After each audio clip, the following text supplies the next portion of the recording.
Recently, California passed a resolution to get a convention to get money out of politics. Damn!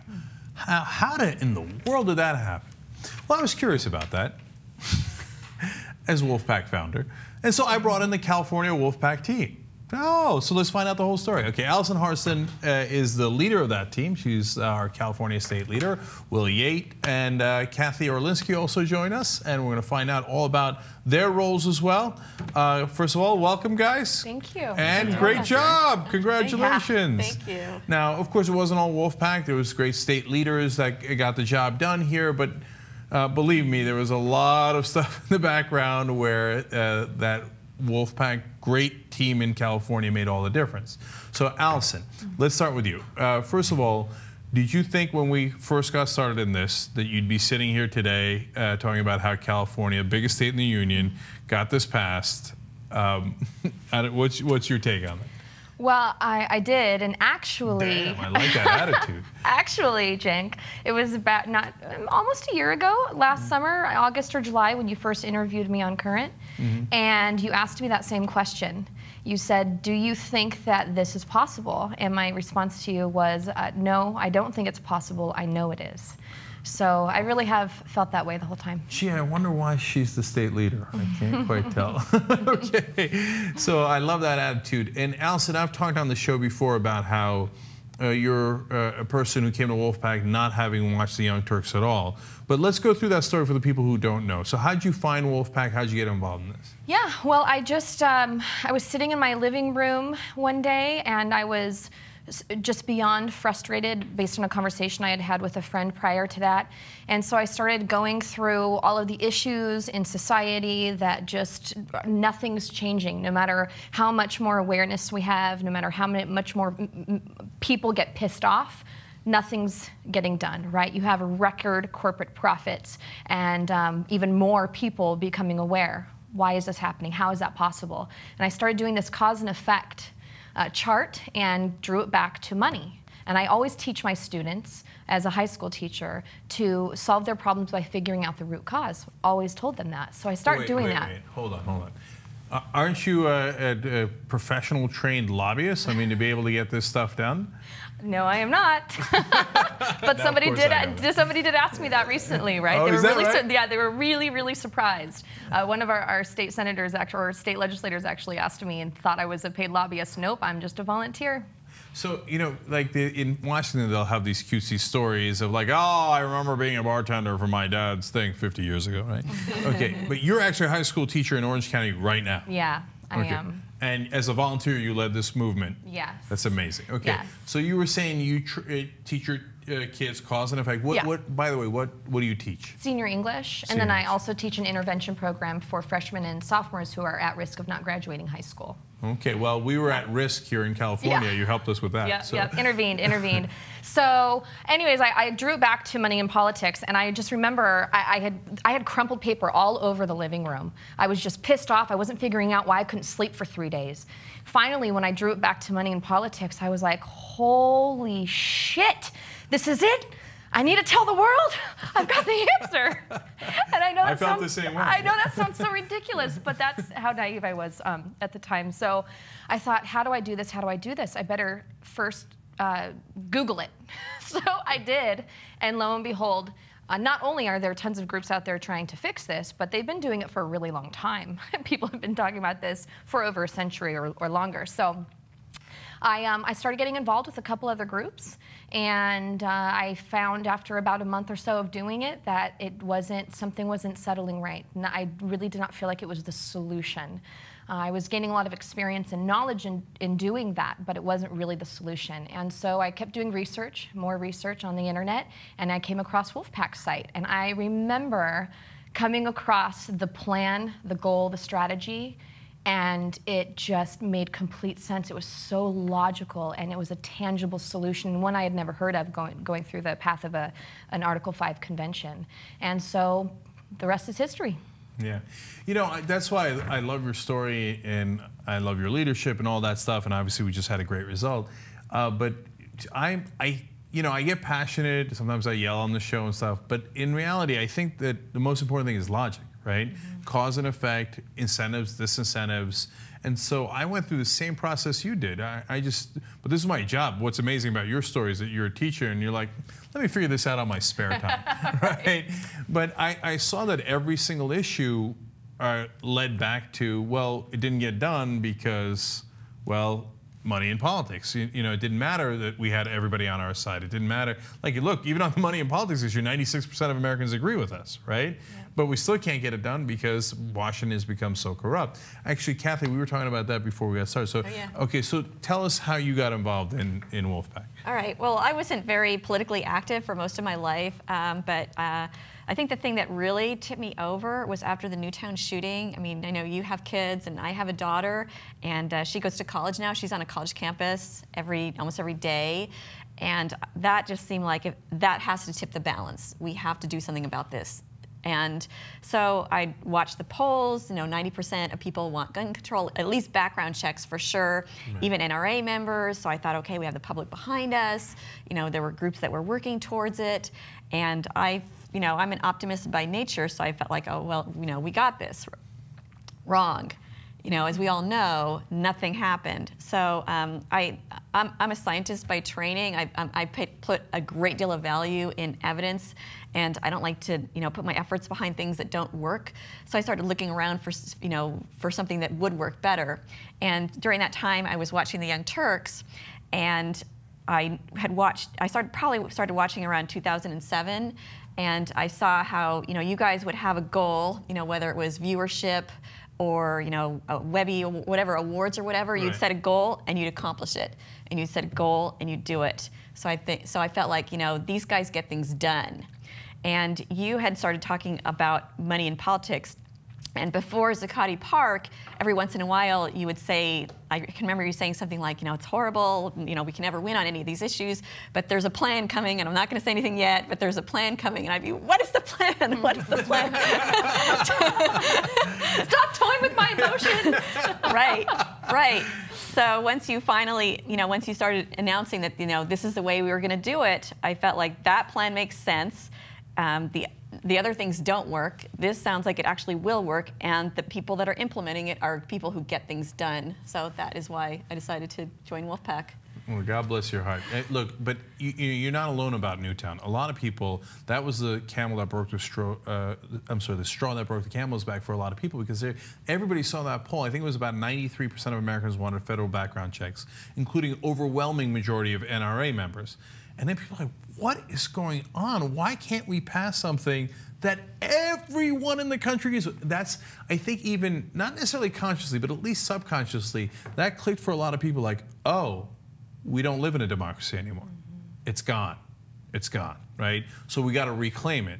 So obviously, since you're a regional coordinator for Wolf-PAC, you're a trained lobbyist, right? No, I'm actually a stay-at-home mom. I have a degree in biology, but I stopped working when my daughter was born and stayed home with her since then. Okay.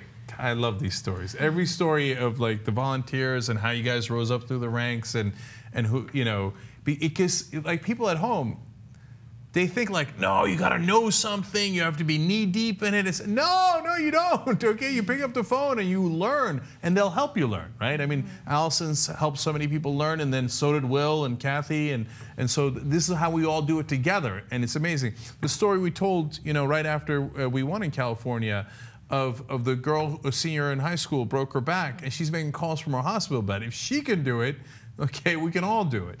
So, Will, though, when you first got started, you were not quite as optimistic as Alison.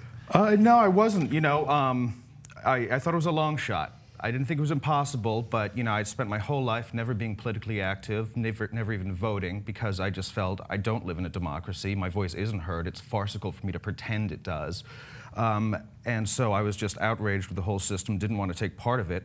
When I saw the Article 5 plan, though, I thought, there's a chance here. Now, I'm not like Alison. I didn't think it's 100% we're going to do it. I thought, maybe there's a 1% chance. But man, compared to the 0% chance I've been living with my entire life, that 1% chance seemed huge. Right. And, you know, I think it's clearly the only plan that can get our democracy back. And I just think, regardless of what you think the odds are, you do it because it's right. Yeah, that's great. I remember you told me the story about the first $20 you gave. I said that on the air. Oh, yeah. So walk me through that. So What were you frustrated about? Why'd you give the money in the first place? Well, like I said, I'd started watching the Young Turks, and I'd heard about the Article 5 plan, but because I'd spent an entire lifetime not getting involved actively, I knew it was a good plan, but I didn't connect that with me doing anything about it. So I was watching the show one day, and you were doing a segment, I forget on what exactly, but basically Wall Street getting away with murder, as usual. And my blood pressure was rising and rising through like this 15-minute segment to the point where I couldn't handle it anymore. And fortunately, right then, the segment ended, and you started talking about Wolf-PAC again. And it was like you threw me a life preserver. I just grabbed at it and immediately went on the website and gave you 20 bucks. And sure enough, it did calm me down a little. That was not the intent, okay? But I'm glad it worked for you. Yeah, okay. It was really good for my health, yeah. So give it a Wolf-PAC. It'll help your health. Wolf-PAC.com. It's a life preserver. So I like that story. And so how'd you get involved more, though? I mean, you started just giving 20 bucks, and then what happened to make you one of the leaders in the state? Well, then I got an email after I gave you the $20 saying, would you like to volunteer your time as well as your money? And I'd never thought about doing anything like that, so I started looking into it. And, I started getting really excited about it and seeing, what could possibly be done. So Alison trained me, got me on board, and after about 2 weeks of procrastination, I finally got up the courage to call my state senator's office. And surprisingly, I lived to tell the tale. And the more I did, everything I did was outside my comfort zone. Every new step I took was something I would never imagine myself doing in a million years. But the more I did, the more I saw that it was actually making a difference. I spent my whole life not voting, not getting involved because I wasn't being heard, and here I am being heard in a real way. Yeah. So, I've heard stories from other states where people have speech impediments, but they do it anyway. I mean, you want to talk about out of your comfort zone, and they actually get success. And maybe it's partly because people are like, wow, this guy is going through this effort, right, to try to get me to listen. Maybe I should listen, right? And so, and the thing that I hear all the time is, after I did it the first time, like, you're so nervous and stuff, and then you're like, oh, okay, the world didn't end, right? I made it. It was fine. Hey, let me try that again, right? And and I've been there. I worked on a political campaign when I was really young. And they're like, okay, now you're going to call constituents and tell them that you should vote for Joe DiAguardi, who, by the way, was a Republican. Okay? And I was like, you sure? They're like, yeah, go. And I was like, hi, I'm Cenk. You should vote for this dude, right?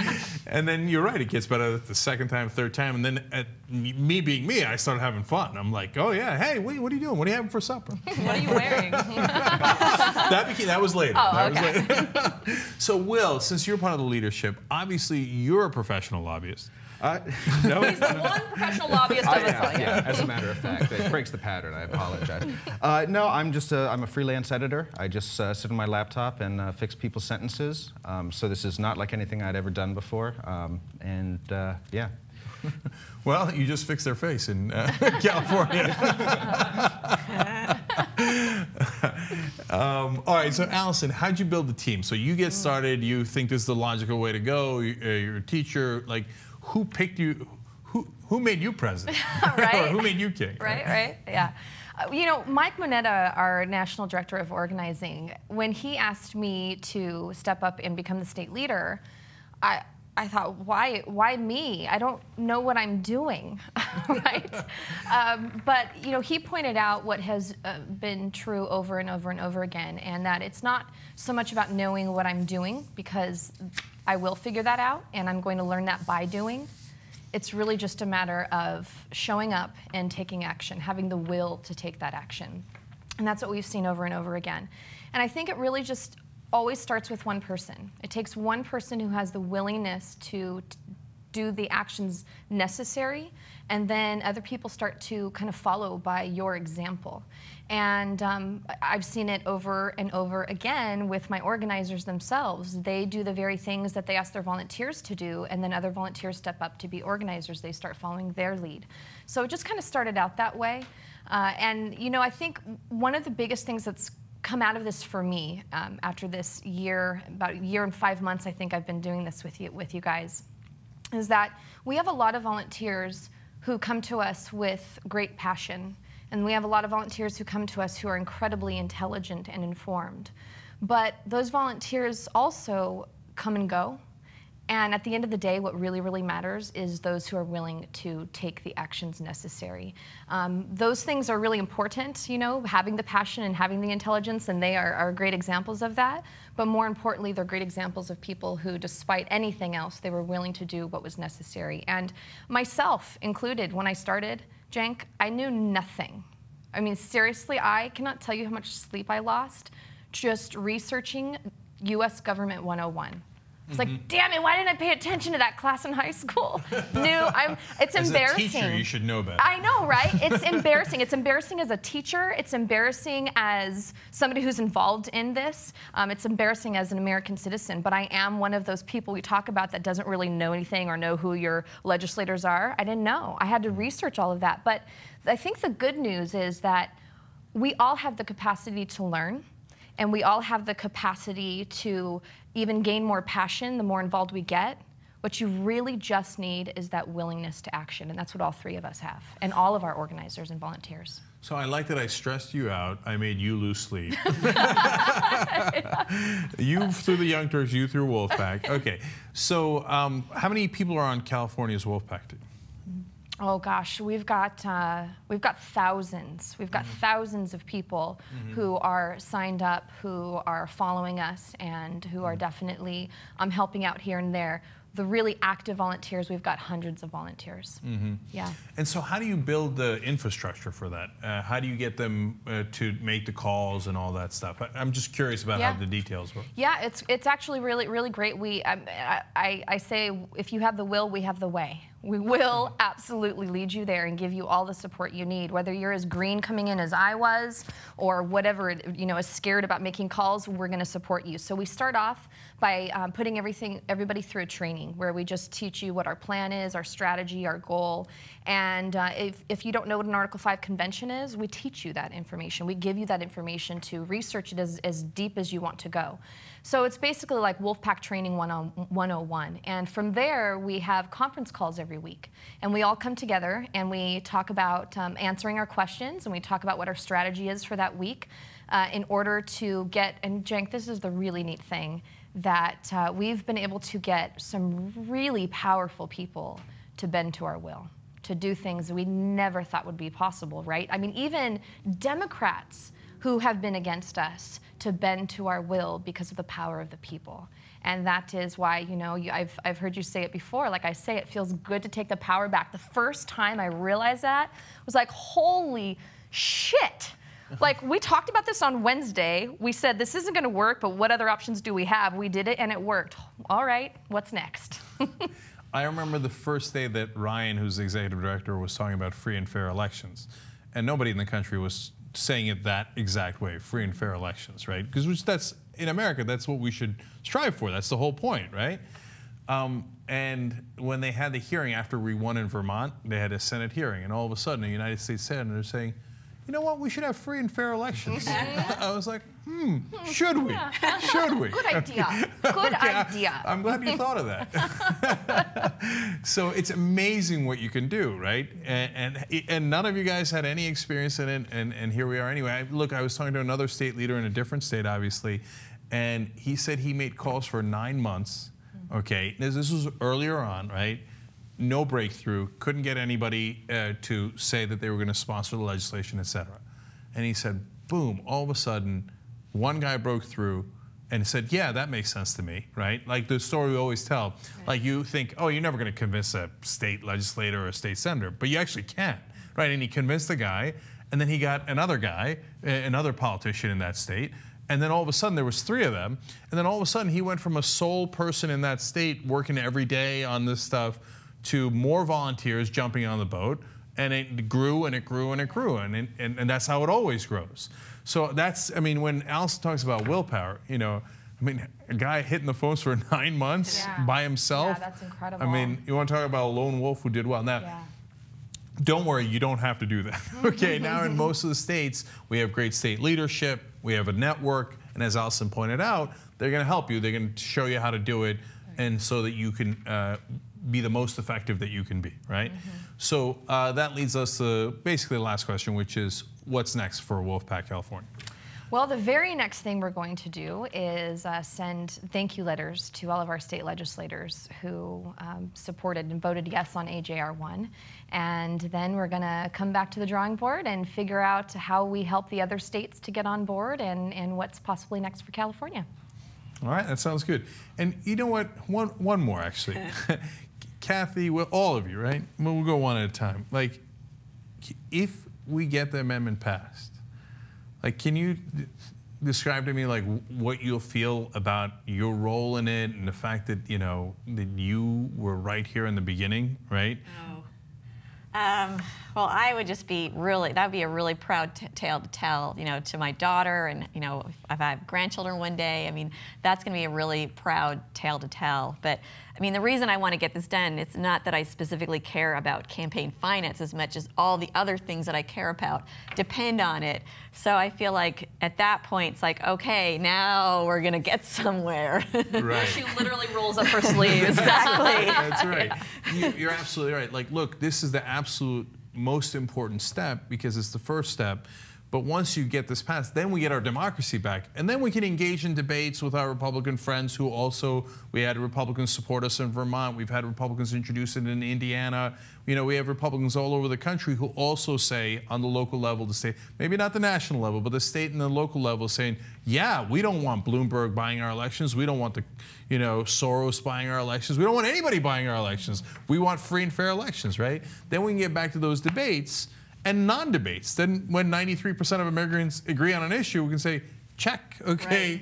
Let's just vote on it. We'll be done with it in a day, right? Right. Yeah. So, Will, is it going to help your blood pressure if we get that amendment? Yes, it certainly will. It's going to do wonders for my health. You know, it'll certainly be a very proud day for me to have been a part of that in any small way.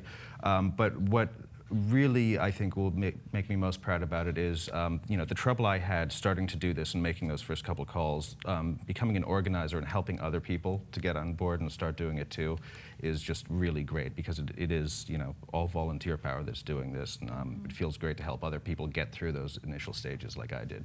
Right. Yeah. The fact that we don't have the super lobbyists or anything like that on our side is, it's ironically more empowering, right? And then you feel like, yeah, well, I know how this works. We did it, right? Right. There was no ands, ifs, or buts. I mean, you guys saw the whole thing unfold. You saw when we hit the roadblocks. You saw how we got past the roadblocks. You saw that it wasn't someone else. It wasn't some mysterious force. It was actually you making the calls and changing minds and getting past those roadblocks. So, I mean, it's an amazing process. Mm-hmm. How about you, Alison?